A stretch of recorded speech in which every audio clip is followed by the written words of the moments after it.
İş bir yerə gəlib çatıb ki, insanlar artıq dinləməyə belə hövsələsi çatmır.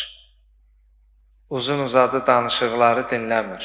Görsən elə söz adamın ağzında qalır, uşaq da adamın sözünü kəsir, böyük də adamın sözünü kəsir. Yəni, kəm hövsələlik. Bugün baxmış olsaq, sosial platformalarda, məsələn, bu xütbələr ki edilir, Allah alimlərə, müctəhidlərə, dünyasını dəyişənlərə, rəhmət qalanlara bərəkətli ömür versin. Hansılar ki uzundur, statistikaya görə onun baxış sayı azdır. Hansının ki vaxtı azdır, onun baxış sayı çoxdur. Yəni bu günləri heç dəqiqəni də elə əvvəlinə biraz ta sözün axırına çatmağa insanların hövsələsi qalmır.